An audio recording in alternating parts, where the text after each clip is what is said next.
Good afternoon, everybody. This is Brian here at the Guitar Sanctuary here in McKinney, Texas. If you're not familiar with our store, we are a boutique high-end guitar store in McKinney, north of Dallas.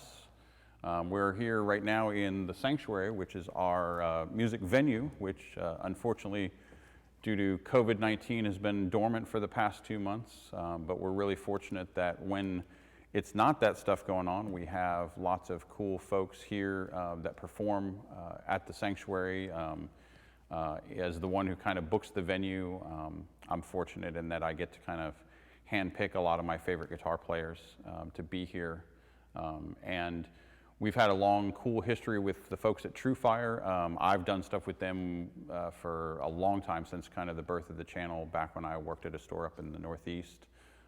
And so we're always looking at cool things to be able to do with them, since there's so many of their artists that are friends of ours and people who have performed here at the Sanctuary. And so when they decided to do this egg hunt promotion for the month of April, we wanted to reach out to them and kind of see how we could be involved. And we worked together to help put together the prize package of goodies that they're going to be giving away for all the people that find their eggs as they're going along and taking all their lessons. It's not too late. If you haven't done it yet, if you're not a TrueFire member, you can sign up now.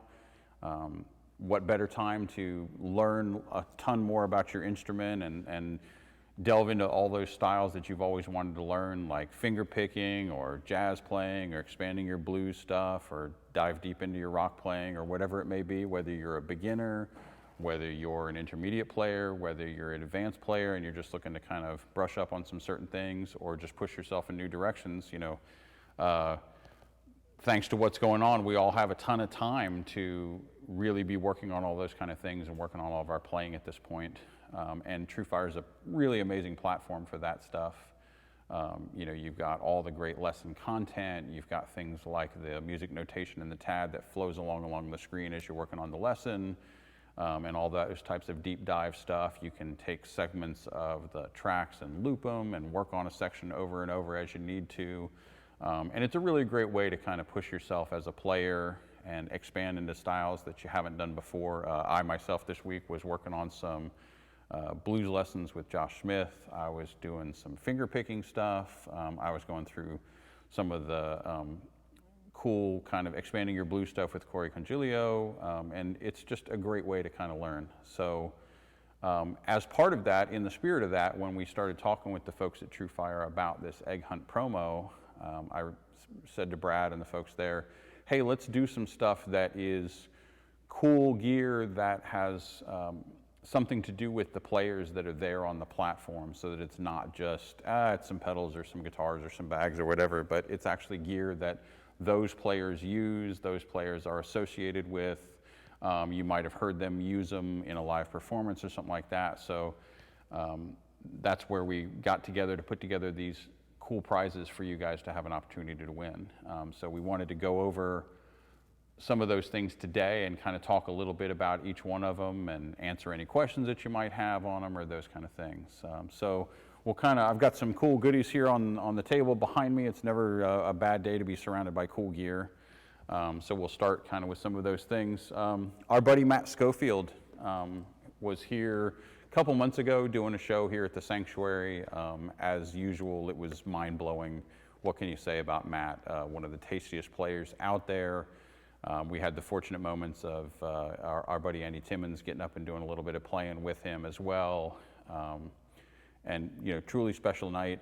And one of the really interesting things to see with Matt is he's traveling with a really small board these days. He is one of those guys, like all of us, that has started out with smaller rigs and kind of migrated up to the great big system with the switcher and all kinds of stuff going on. And for this tour, man, it was an amp, and he had a really small pedal board. So when we were thinking about some of the stuff with Matt, we wanted to kind of do one of his essentials. Matt uses one of our favorite tuner pedals. This is the tuner from the folks at Sonic Research. It's called an ST300. It's a little mini strobe tuner. Nice and compact, so for if you've got a small pedal board that you're doing, this thing is little tiny. You can kind of see how small it is in the palm of my hand there with it. One of the amazing things about these is the incredible accuracy of them. The sonic research is accurate within 2/1000ths of a cent. Now, to put that in perspective, a lot of your basic tuners that you're going to find, be it a headstock tuner or be it a pedal tuner, are accurate within plus or minus 1 cent. Now, that's pretty accurate and gets you pretty good degree of tuning stability and that kind of thing with them. This is 2,000 times more accurate than that because of what it's doing. So you can really get super fine tuning with it. It's also got a selection for doing modes, and you can program in custom tuning modes to it.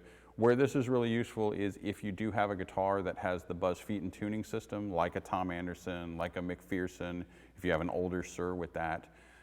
If you have one of those guitars, they'll be accurate with a standard tuner, but in order to really take advantage of the Buzz Feiten tuning system, you need to have something that can do the Buzz Feiten offsets. Well, with the Sonic Research, you can actually program in those offsets in, and you can have a couple of settings where you can program in guitar 1 or 2 or 3 in here, so you can have all those offsets programmed in there and have it be super accurate and really get the benefit of what that tuning system is doing for you. So for Matt, we've got one of the cool Sonic Research ST300 little mini tuners. These have a great bright red display, so it's really easy to see it on a dark stage. And again, takes up super micro amount of space, doesn't draw much current, and super easy to use. Great piece for that. On the pedal front, one of our other favorite buddies and players is Andy Wood, who a bunch of you probably know from all of his work with the folks at Sir Guitars. Sir makes a couple of Andy Wood signature model guitars. He's got his new signature pickups that he does with them.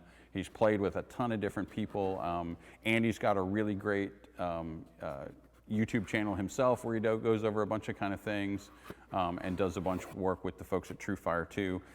He's a monster mandolin player. He's a monster flat picking acoustic guitar player. And of course, he's a monster electric guitar player. One of the staples on his board is this Koji Comp from Sir. This is one of those compressors that doesn't get talked about maybe enough when people talk about some of the coolest compressors out there. This is one of our absolute favorites. It's a dual mode compressor, so you can actually hold the switch down and toggle between 2 different sets of settings with it. It's a parallel compressor, so you can set the level of the mix of the compression to the dry signal with it. You've got a bit more control than you do over a normal compressor. And one of the things that's really cool on all the Sir pedals, and a lot of times people kind of don't realize them, if you see on the back here, you've got a couple of extra features. There is a little mini toggle switch, and there's a little 1/8" plug. In the case of the Koji Comp, the 1/8" plug allows you to toggle between the 2 different compression modes from an external source. So if you are using a switcher like a Gig Rig or an RJM or a Musicom Lab or a Boss ES, and you want to be able to do that, you can put this in one of the loops, bring it in and out of your signal path, but you can also use the switch function to toggle between the 2 different compression modes. So you don't still have to then step on the pedal to do that. The other thing that they do, and this is pretty much true of most all the Sir pedals, is they have a power up state switch. And what that lets you do is decide what happens to the pedal when it gets power. If you're putting your pedals on a pedal board where you're using a switcher, or you have them in a rack drawer and you fire up your system, not all pedals will just automatically come on.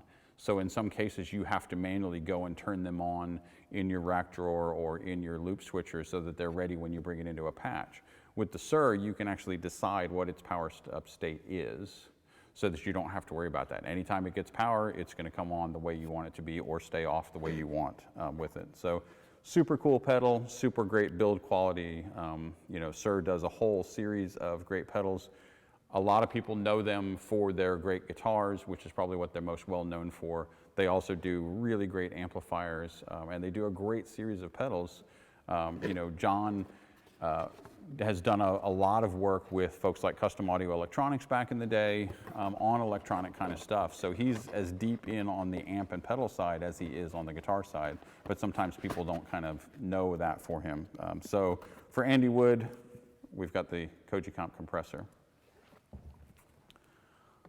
Another one of our favorites at the Sanctuary, we've had him a few times here on this stage, and it's always a blast. He's a great storyteller. He's a ridiculously amazing player.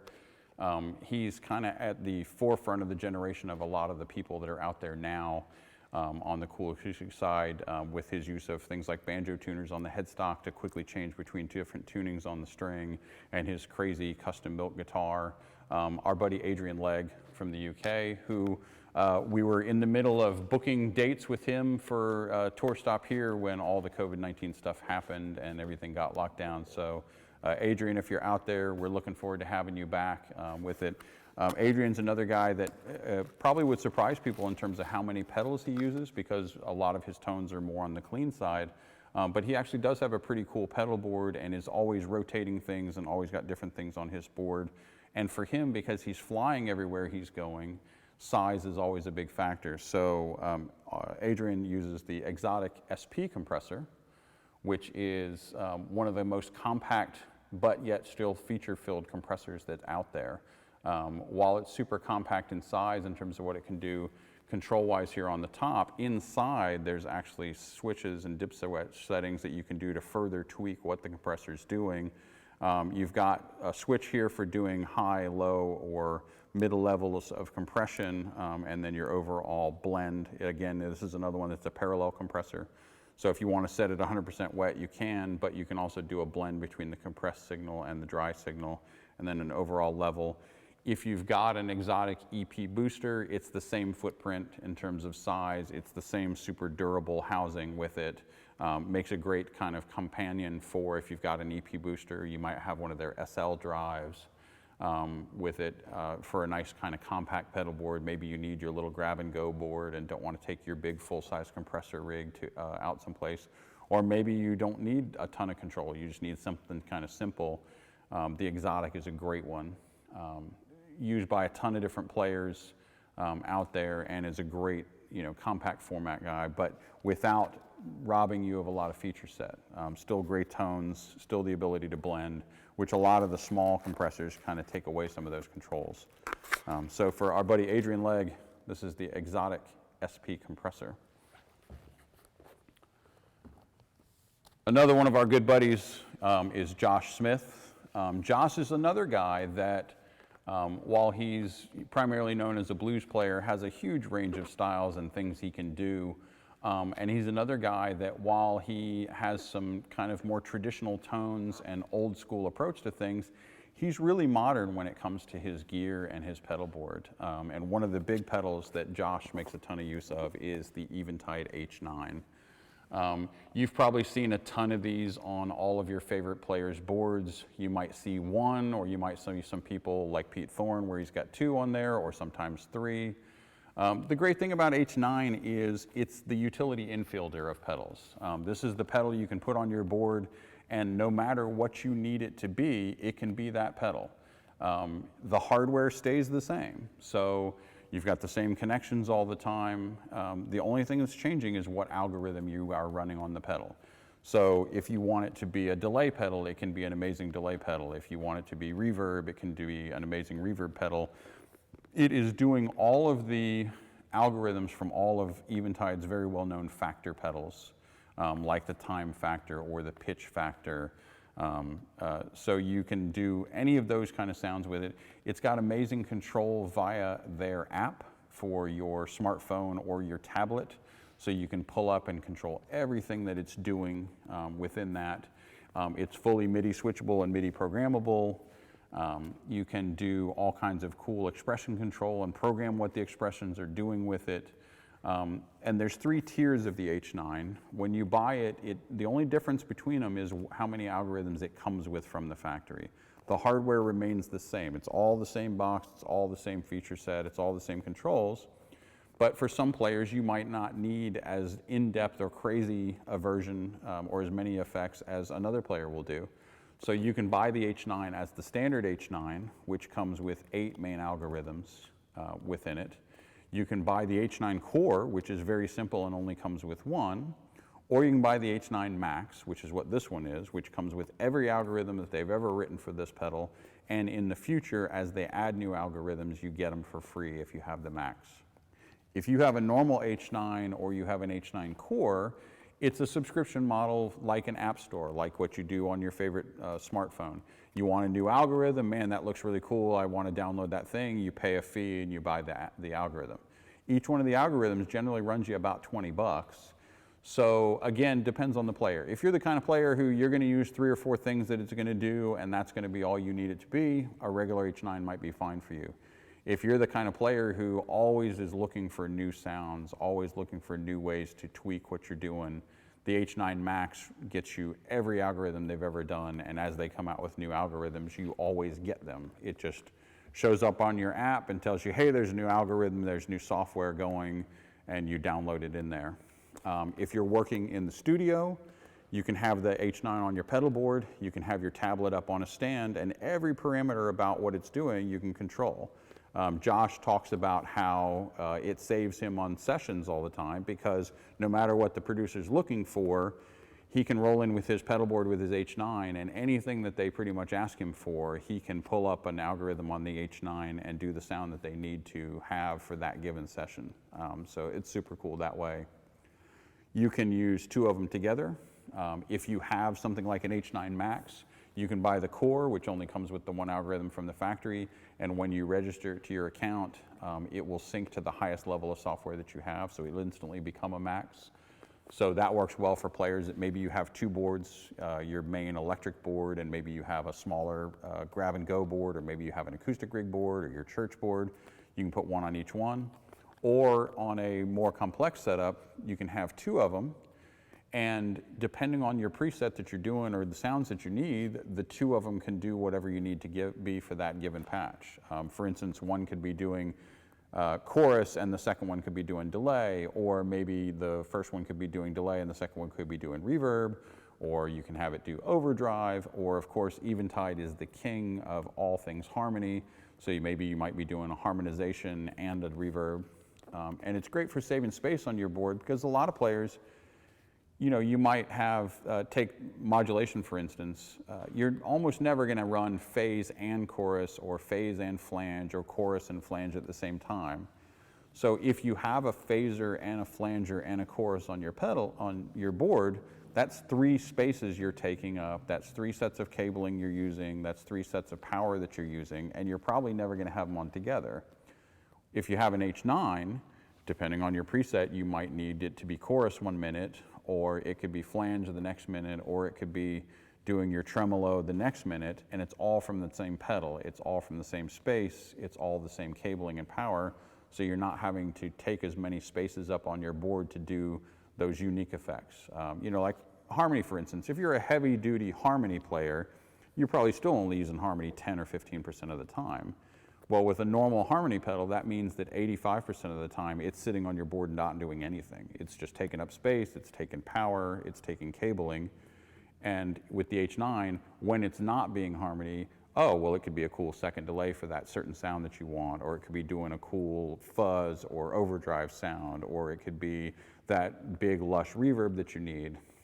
You can also, if you are not running the H9 in stereo, you can also do the pre and post cabling method, which what that means is you can use one side of it to do your pre-effects, basically things you want in front of your drive stage or in front of the preamp of your amp, like modulations, like a phaser or a flanger. And you can put the other side to be your post effects, meaning after your drive stages, typically things like delay or reverb or other time-based effects. So with the H9, within your presets, if you have it cabled that way, you can actually change the effect order within your pedal board or within your signal path per preset. So if at one moment I need it to be a phaser, it can be out in front of my drive stage or in front of the amp's gain stage. If at next moment I need it to be a delay, it can be after the drive stage or after the gain stage on the amp. So it adds a ton of flexibility. And then if you add something like an expression pedal, you know, the sky's the limit. It can be a crazy wah pedal, it can be doing tremolo sounds. Most all of the stuff that you hear Josh Smith playing where he's doing Leslie sounds, it's pretty much always the H9. So Josh, that one's for you, the Eventide H9 Max. Another one of our good buddies, he's one of the most sought after Texas guitar players Even though he's not originally from Texas, I think everybody pretty much associates him with Texas, and that's our good friend David Grissom. David has performed at our venue several times. Our owners, George and May Lee, he played guitar on their first 2 records. You probably know his Paul Reed Smith signature model guitar, the DGT, or also his various amplifiers that he's done with them, the DG50 or the DG30. When you think of tasty Texas tones, you know, he's one of the people you think of, whether it was his solo stuff, whether it's his stuff with Joe Ely, whether it was his time with John Cougar Mellencamp, you know, whether it was with his band Storyville, just one of the tastiest, most toneful players. And when he comes here, oftentimes there's little tweaks on his board. Maybe he's trying a different overdrive pedal here or there, or he's bringing a different amp with him depending on the room, or he's got a new PRS that they just built for him. But the staple on his board always is a Strymon El Capistan. It's easily one of our most popular pedals. It's easily one of our most popular delay pedals just in general, which is saying a lot when you're talking about a $300 delay pedal. Where the name Capistan comes from, for you young folk that have never seen tape, that's a reference to a tape delay. So what this is basically a really fantastic replication of tape delay sounds or classic Echoplex tones in a modern day pedal. Sounds fantastic. There's often the debate amongst players of, you know, analog versus digital versus whatever. To me, it just comes down to the simple rule. If it sounds good, it is good. Don't worry too much about what got you there. When our buddy Josh Scott from JHS was here, we talked about, you know, the analogy I often use with customers all the time, and if you've been in the store, I've probably said this to you once, is, you know, I have my truck that's parked out in the parking lot. I have no idea what kind of camshaft is in it. It has never once, you know, taken away from my enjoyment of driving that truck that I don't know what kind of camshaft is in it. If you plug into a pedal and you love the way it sounds, do you really care what's inside? You know, and this is a digital pedal that sounds like it's an analog pedal. This is such a great job of replicating analog tape and a great old tape echo unit like an Echoplex. You can add in things like the wow and flutter to get your classic modulation on the repeats. You can adjust the tape age. You know, when you had an old tape echo unit, be it a Roland Space Echo or an Echoplex, when that tape cartridge is brand new, everything's really clean and clear, and the repeats are pretty close to like a modern day digital delay where everything's a perfect replica. Well, as the tape gets older and older and older and gets used more and more, the high end starts to really degrade, just like if you had an old dual cassette player and you were making bounce tracks back and forth with different mixes. You know, if your buddy brought you that cool cassette and you made a dub of it and then you dubbed it for your friend and he dubbed it for his friend, each copy, the high end got less and less and it got more compressed and a little more saturated. That's what would happen on your old tape echo. So with the El Capistan, you've actually got a control for tape age. So you can essentially decide, do I want it to be like a brand new cartridge, or maybe I want it to be like an old tape cartridge? You've got things to control the modes, which set up different lengths of delay times that it can do. You've got your classic delay time knob here. You've got your typical mix control here. Unlike an old tape echo, you actually have a modern day tap tempo switch on it. So you can tap in your tempo speed with your foot, alternatively to doing it with the knob from the time. You can also do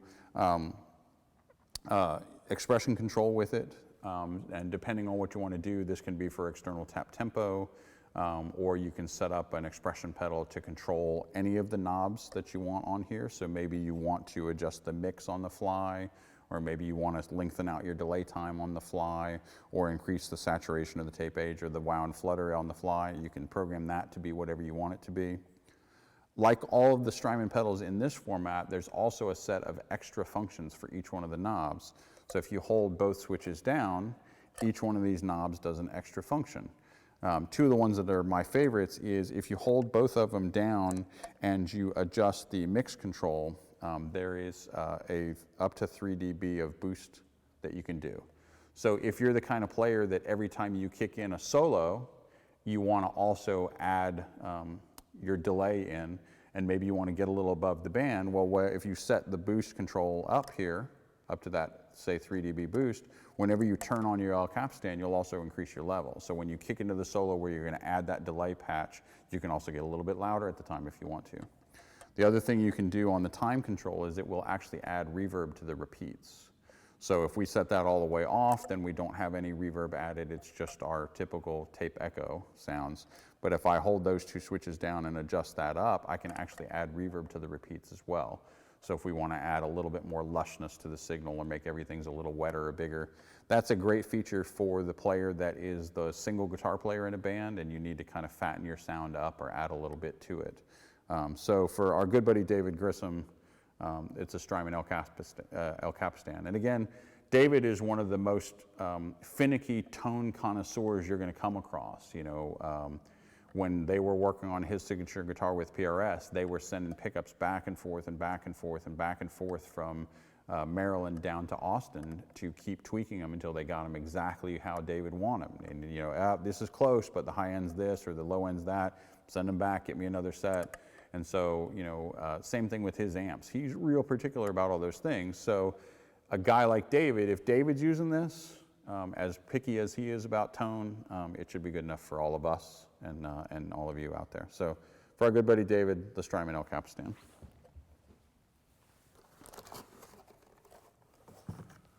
For our buddy Ariel Posen, and those of you who may not be as hip to Ariel, Ariel is an amazing guitar player from Canada. He's also an amazing singer, super talented guy. He's played with people like the Brothers Landreth, and he's got an amazing solo record out. One of the most killer slide players that you're going to come across. And he's got that double threat of he's a great singer, or maybe triple threat. He's a great singer, he's a great songwriter, and he's just a hellacious guitar player. He's one of those ones that you can go out to the gig and really dig the tunes and really be blown away by how amazing his playing is. Plus all of his kind of cool use of baritone guitar and different tunings and things. And he's really got his own kind of signature style. For our good buddy Ariel, I've got this stand-in today. This is a Chase Bliss Mood picture. Our fine friends at Chase Bliss, unfortunately, are completely shut down due to all of the COVID-19 related shelter-in-place orders. So as soon as they are able to get back to work, we'll have a fantastic Mood pedal for one of the prize winners. Chase Bliss is a really cool company in that they build pedals that are analog circuits and analog signal paths, but with really intelligent digital control. So for you folks out there that are torn between, well, do I get this analog pedal or do I get this digital pedal? I keep reading that I should like analog, or I don't know, maybe I should like digital. Their pedals kind of offer a unique hybrid where the signal path for the pedal is completely analog, but you get to benefit from all the cool control that a modern digital pedal would offer, things like tap tempo and expression control and stuff. You might have seen a Chase Bliss pedal in a store and been a little daunted by all the little dip switches that are up at the top of it. What those allow you to do is control what is going on when you're plugging into the expression pedal jacks, so you can control what function it is. Mood combines kind of a cool delay circuit and a cool looping kind of function, so it gets you into some really interesting textures and different ways to approach looping than your typical just classic perfect on spot on digital looper that's just going to get you a perfect replication of what you've played. Mood, like the name implies, gets you into different kind of ambient moods and different landscapes of sound that you can do. So it's one of those things that you kind of kick on and start playing with, and you're going to find new things in your playing or new ways to kind of go, because it's just going to kind of inspire you from the tones that it's doing. It's not going to just be your typical, like, all right, I'm going to lay down this track and play over top of it. This is a pedal that's going to push your playing in new directions and lend you into different sounds and different styles based on those kinds of things with it. So, like I said, the fine folks at Chase Bliss who make really incredible pedals, and if you don't know some of their story, you should go to their website and check out Joel's story about how he founded the company and why it's called Chase Bliss, and the tribute he pays to his brother with all the stuff that they do. Like a lot of our favorite vendors, they're an American company that is building things all by hand in a small shop here in the States. So when you buy one of their pedals, you're supporting a great independent small business who has a great network of employees that are building everything by hand and doing that stuff. So they're a cool one to reach out to. They're another one of those companies that right now it's tough for all of them.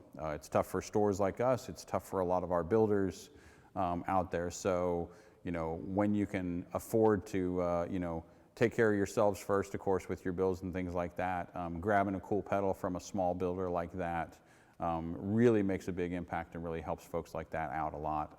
And so you can check out Ariel on his YouTube channel and on all his lessons here on TrueFire and see some of the kind of cool things he does with different tone textures. He does some really interesting things with effects, not just your typical turn it on, leave it on kind of player. So for our good buddy Ariel, the Chase Bliss Mood. So now we'll get into some of the kind of bigger stuff too. A ton of you have probably seen this thing. This is the Chase Bliss aux box in its fancy shipping box here with all the kind of cool controls on it. This is one of the coolest pieces of gear that we've seen come out in recent years. Some of the principals at Universal Audio have been around in the industry for a tremendous amount of time, and I've known them from various companies they've worked for. So when they reached out to me at NAMM to kind of turn us on to the aux box, I went and got a chance to go see it and was really blown away by what it can do.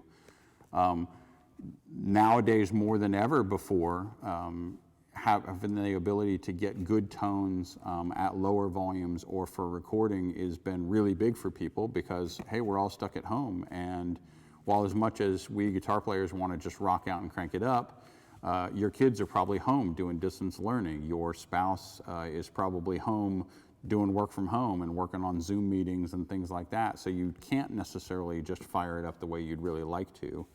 But you also don't want to sacrifice your tones when you're doing that stuff. So aux is a little different than a lot of the other units out there.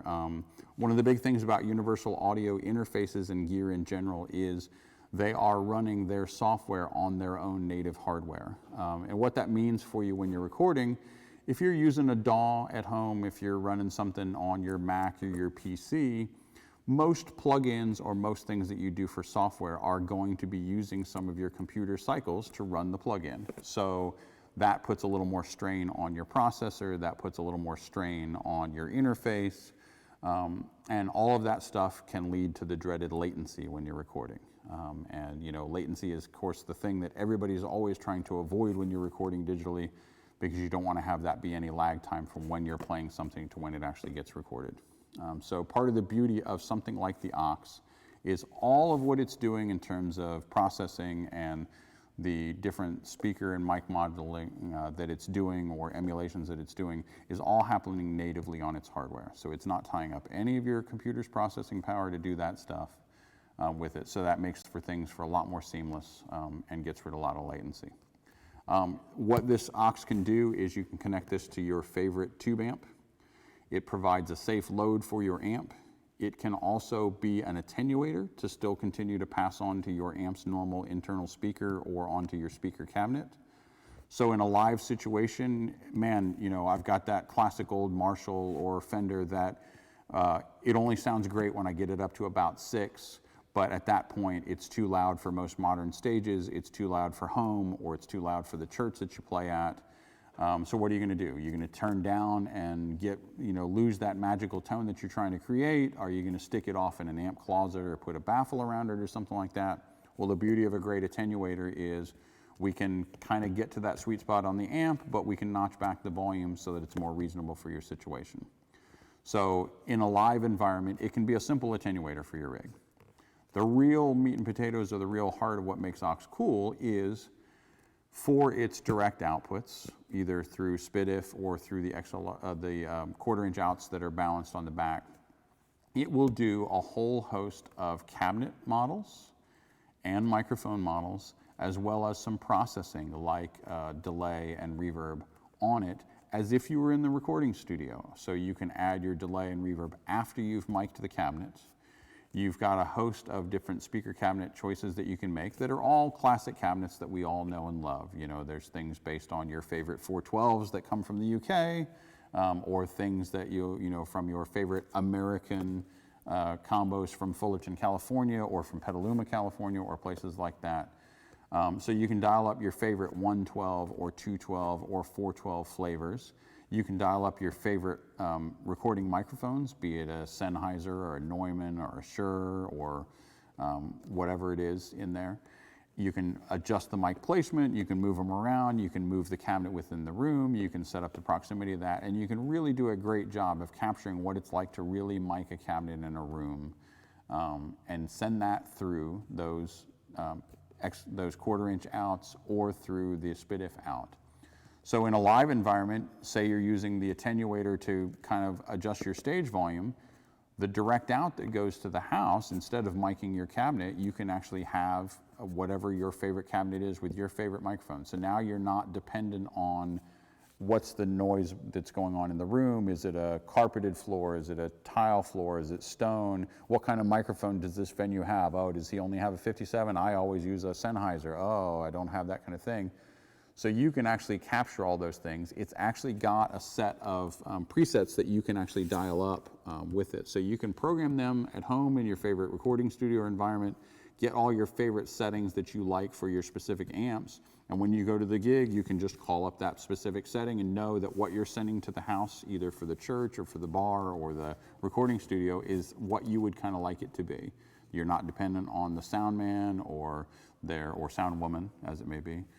Or how good their microphones are, or how good their miking technique is, or what's the ambience of the room, or how dead is the stage, or how live is the stage. You don't have to worry about any of that stuff. In a recording environment or home practice situation, you do have a headphone jack on it.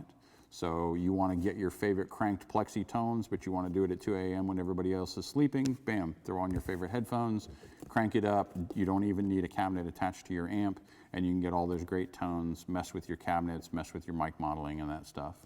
Or through the SPDIF out or through the balanced outputs on the back, you can go right to the board. So right in for your recording studio. And you could do it in conjunction with miking your favorite cabinet as well and use it as another track. You know, we often hear about things like reamping.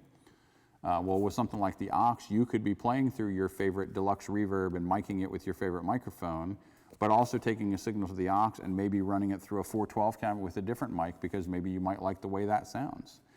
It also gives you a cool way to experiment with sounds you wouldn't be able to do at home. Like, man, I wonder what an AC30 would sound like through a Marshall 412 cabinet.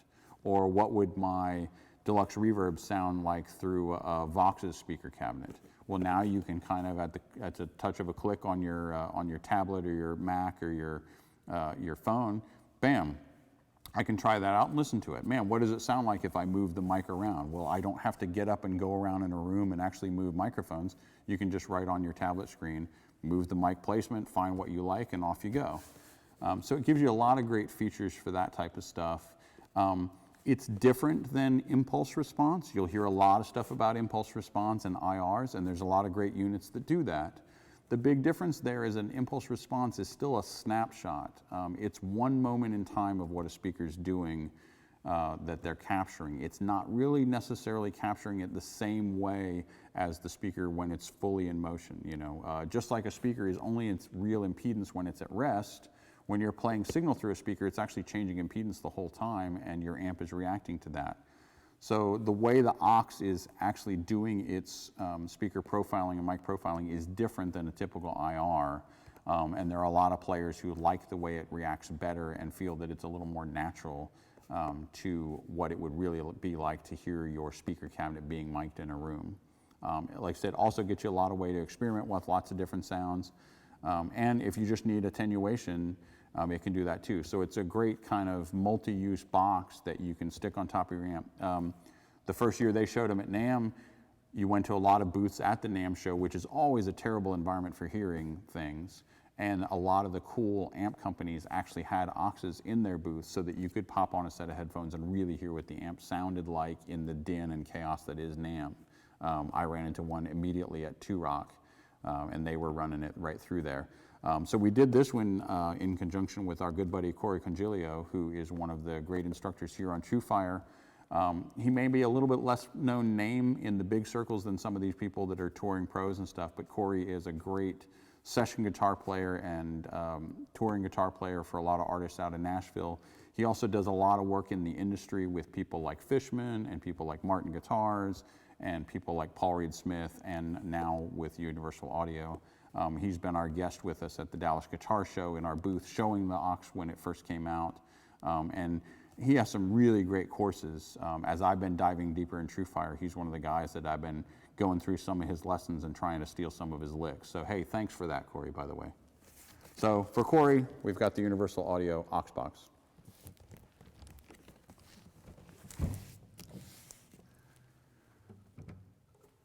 Another one of our favorite artists that has performed at the Sanctuary is Mimi Fox, who we got turned on to by our mutual friend Andy Timmons, and he had done some work with her out at Paul Gilbert's guitar camp out in California, and really raved about her playing and thought that she would be a perfect fit for our venue, and we checked her out and we agreed, and we've done some really great shows with her. Phenomenal player, great person, great sense of style. We've done a couple of great guitar clinics with her. And she's really interesting that she blends a great mix of jazz with also acoustic playing, and she does some really cool jazz stuff on acoustic guitars. Real kind of different approach to a lot of stuff. And she recently became a Taylor guitar endorsee. And so every time she comes here to the venue, she spends the first half of her day raiding our acoustic room, going through all of our selection of Taylors and picking out what stuff she thinks she wants to play for that night. We turned her on to Taylor's baritone guitars and things like that. And she's just a really great player, great person, very knowledgeable, and has, I think, a really kind of unique approach to the way that she goes about guitar that's, I think, really different and kind of eye-opening for players. Taylor has this great series of guitars that they came out with a couple years ago called the Acadmie series. Like the name implies, they're geared at someone who is a student, someone who is learning, someone who's going to be working on a lot of stuff. So they're built for a lot of comfort. It's got an armrest on it, so really nice for spending a lot of time sitting down at home practicing and playing. Boy, once you have an acoustic with an armrest, you never want to play one that doesn't have it. It becomes that addictive that quickly. It's just like going from playing a Tele to playing a Strat with the arm bevel and realizing, oh, that's more comfortable. The Acadmie 12 is their grand concert body size. So while it's a full scale length with it, it's a little narrower in the waist and a little narrower at the shoulders than a Dreadnought. It's not quite as deep as well. So it's great for sitting down. It's great for younger players who are getting started, who a Dreadnought might be a little bit cumbersome to reach their arm across. It's also a great guitar for women who have to think about comfort when they're sitting down with the guitars in a different way than guys do with it. But great sounding guitar. All of their team out there at Taylor really wanted a guitar that was super easy to play and would be inspiring to play. We've all run into that thing where you hear the horror story of everybody's first guitar that, the action was super high off the neck and, the neck was like a big tree trunk and they almost quit playing because it was so hard, and luckily they got through it. And we always wonder about how many players don't make it through and don't play because the first guitar they were given was that budget thing that somebody found at a yard sale or in a pawn shop because they didn't want to spend too much when somebody's getting started, and just was unplayable. And so the player gets frustrated and thinks like, oh, maybe I just can't do this. And a lot of times it's not the player, it's just the guitar they were given is just an unplayable thing. So the beauty of the Taylor Acadmie series guitars, like all Taylors, is they're known for just incredible playability, amazing action, amazing ease of play. It's a simple guitar in terms of cosmetics. It's satin finish, it's no frills, but it's incredibly well made. It plays really well. The Acadmie 12E has electronics built in. It's got a tuner built into it, so you can take it and go play. You can go play on the worship team. You can go play at the coffee house. You can go do that open mic jam. You can go play with your church. You can go play acoustic guitar in your rock band, whatever you need to do. And just have a really good, great playing guitar that's very comfortable, that's going to get you a good tone, and yet still be, good budget range that most players can afford, and actually attain a nice sounding guitar without spending a ton of money. So that's a really cool one. So for Mimi Fox, we've got the Taylor Academy 12E.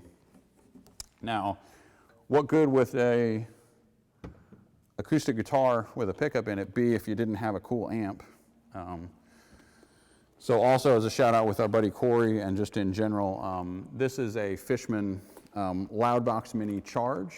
The Loudbox Mini is a great small little portable amp, but it's amazingly loud. It's 60 watts of power, so you can go do that little coffee house gig, you can go do that little open mic kind of thing. You've got input for your guitar, you've got an XLR input for your vocal microphone, so you can sing and play guitar. These models also have Bluetooth built in, so you can fire up your phone or your tablet and either use it to have backing tracks that maybe you play along to, or if you're working on learning a tune and you want to kind of play along with the track, you can call up your favorite tunes in your phone or your tablet and have them play right through the amplifier while you're playing your guitar through it as well. If you don't have Bluetooth stuff with it, you can also do aux-in thing. And then what's cool about the Charge is this particular one actually has battery cell built into it. So you've got a charger that comes with the amp that you can plug in and either plug it into the wall like you would any other amp, but you can charge it, unplug the charger, and you can take this thing with you and go play at that cool outdoor gig, or any place else that you need to do where maybe power is going to be a problem. One of our customers, she is a pastor, and she plays for a lot of weddings and services and things like that. And a lot of times it's a beautiful outdoor setting, and you don't want to be dealing with having a generator running in the background and a long extension cord across the beautiful wedding scene. So she brings her Loudbox Mini Charge, shout out to you, Reverend Kate, and takes that with her so that she can perform and do that kind of stuff. Now, some of the battery-powered amps out there just don't have very much power, but that's where the Mini Charge comes in well, is it's actually got 60 watts of power, so it's loud enough to like really play at a decent kind of setup. So the cool flexibility here is if you're home and you've got power, great, plug it in just like any other amp that you want. But you can also take this and go play outside. It's also cool for you're having that party when we are all allowed to have gatherings again and not have to social distance as much. You're doing that pool party outside, you want to play some tunes? Well, hey, it's Bluetooth. Hook it up to your phone, bring it outside on the pool deck, fire it up. It's battery powered, and now you've got your cool portable jukebox right out there with you too. And it also is your great acoustic guitar amp. So from Fishman, this is a Loudbox Mini Charge. Last, and certainly not least, a lot of you who are familiar with the store know that we have an amazing relationship with Andy Timmons. He's a very good friend of ours. He's a very good friend of our owners, George and May Lee. He has been a big supporter of the store since we got started.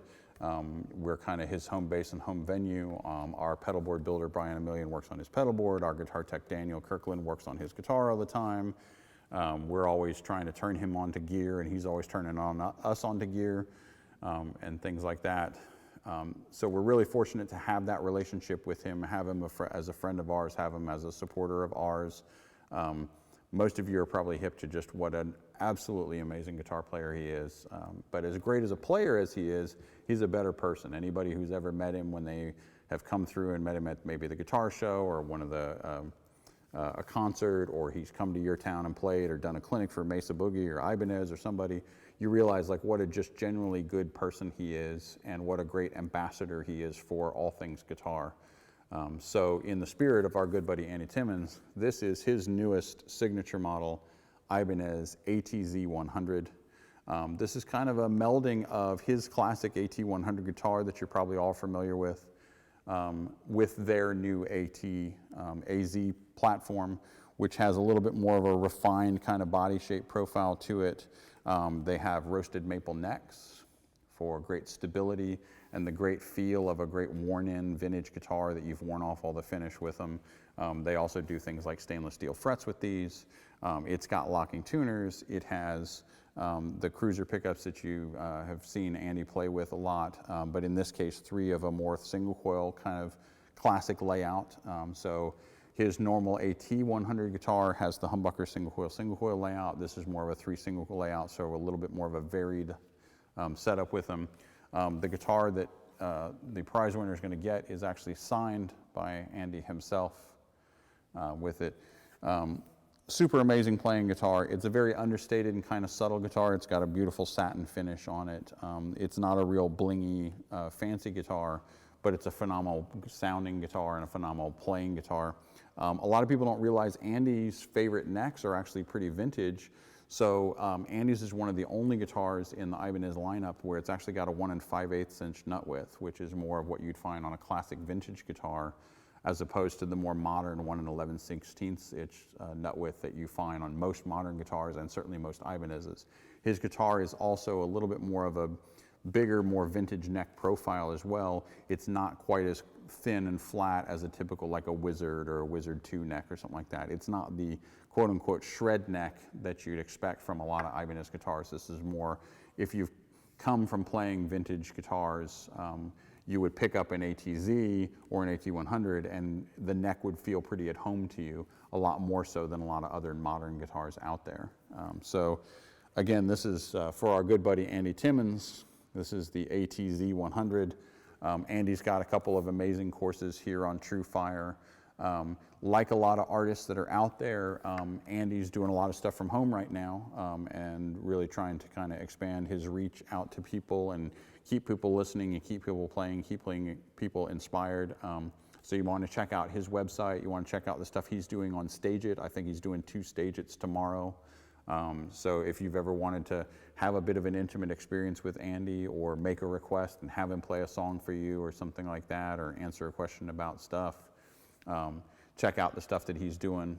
But you know, this is an amazing prize too. This is an Ibanez ATZ 100 Andy Timmons signature model guitar. So that covers a cool batch of prizes. You know, we wanted to have it be, again, something a little more involved than just a batch of stuff that we kind of picked haphazardly. We really wanted to work on stuff that if you're doing lessons from some of these players here on TrueFire and you're getting into their stuff and their tones, these are things that are all stuff that those players actually use. This is stuff from their boards. Stuff where we've seen the stuff that they have when they come and play, or like I called Andy Wood the other day to just go, all right, Andy, so what's an essential piece of gear that you would have on your board that should be part of this kind of thing? So this is stuff that they're really using. This is not something that's just from an ad or that kind of stuff. This is all inspiration from stuff that is on their boards, is in their studios, is in their hands that they're using and making music with. So hopefully all of you folks are, you know, obviously a bunch of you that are watching, you all have a good chance to do this. So you still have time to go to TrueFire.com, sign up if you haven't already. If you're already a member, go through your lessons. You're going to find those special eggs throughout the system. And the more eggs that you earn, the more times that you're working on lessons and find those kind of things, the better chance you have to win one of these super cool prizes. And we're really proud to have been able to team up with the folks at TrueFire to do this, because you know, at the end of the day, this is all supposed to be fun. And with all of what's going on right now, what better escape for all of us is there than making music and playing guitar? I know for myself and probably everybody at our staff, that's why we all started playing in the first place, was as that kind of great escape with it. And at times like these, when things are really crazy, music is a really phenomenal way to do it. I, like I'm sure a ton of you, have been really blown away by all the cool creative things that we've seen a lot of players doing online. Split screen videos where they're in one place and their drummer's in another place and the bass player's in another place and they're doing a track together with that stuff, or 2 players on opposite sides of the world are jamming together. So if there's anything that's going to kind of come out of this whole thing positive, I think it's going to be a lot of creativity from a lot of players and some stuff that'll get us all inspired and that kind of thing. Nick, we got any kind of big crazy questions that anybody's asked that we should address? Hi, this is Nick. I'm off screen. Brian, evidently you're doing such a great job, so thorough that We don't have any gear questions. We have a lot of greetings and hello from around the world. Cool. Hello to everybody out there. Yeah. If you're not familiar with our shop, please be sure to check us out at guitarsanctuary.com or theguitarsanctuary.com. Check us out on Facebook. Check us out on Instagram, TrueFire. We're an independent store. We're a family-owned store. Like all of the independent stores in your local market or your area, it's tough for everybody right now, and we're all doing everything we all can do to kind of get by. So we appreciate everybody's support, whether you bought a pack of strings from us, whether you brought some picks from us, whether you've bought a pedal, whether you've bought a guitar, whether you've bought an amp. All that stuff really does make a difference. And for all of us that are doing what we can right now to keep going and keep things going online and all that kind of stuff, we really do greatly appreciate it. It really does mean a bunch to us. Every sale really counts. And for us as a store, it's really important to just spread our love of gear, spread our love of stuff. Like is the case with all of the music stores that are out there, all of your local stores and all the stores that you all shop at. If any of us really wanted to do this to make piles and piles of money, we all would have invested in the stock market or done something else. For all of us, this is a passion. This is what we want to do. For a lot of us, this is all we know to do. This is what consumes our lives with it. And we love those opportunities to turn people on to cool things and stuff to inspire them. And it's always fun when you turn a customer or a friend or a player on a cool piece of gear and then you see them do something really cool with it, or you hear that new track that they recorded with that guitar or amp or pedal or whatever, and see them be inspired with it. That's the coolest thing out there for us. So, we greatly do appreciate your support. We hope everybody really stays safe in all these crazy times. We look forward to seeing you at an upcoming show at the Sanctuary where one of these players that we mentioned is here playing. They're itching to get out and play for you guys with it. And in the meantime, while that can't happen, dive deep, jump into TrueFire.com, pull up a lesson that is a style that you've never played before, you've never tried before, but is intriguing to you. I always like to think of it when I was teaching, I call it rut busters. We all get stuck playing the same stuff we play all the time because it's easy and it's comfortable and you already know how to do it, and nobody likes to feel stupid playing wrong notes or things like that. But the way you grow as a player is to push yourself into new directions, and all of your favorite players all pull things from different styles and different techniques and different players that they've heard that have been influences on them. So now's the time to pull up that fingerstyle lesson if you've never played fingerstyle before. I haven't, and I sat working on a lesson the other day, and it was, busting my butt trying to get these finger-picked rhythms going. But it gave me a really great new appreciation, and it started to push me as a player, and it got me inspired to kind of work on some new stuff. So, find that cool thing, pull up that player that you've heard of, but maybe haven't really become deeply involved or known about their playing all that well. Pick a new instructor that you haven't ever seen before. Pull up that funk guitar lesson. I was working on one of those the other day where they were working on some of the Nile Rodgers stuff or stuff from Michael Jackson. And it's really interesting to me to get into all that kind of stuff. So, push yourself as a player, keep practicing, keep playing, stay safe, and, we'll see you the next time.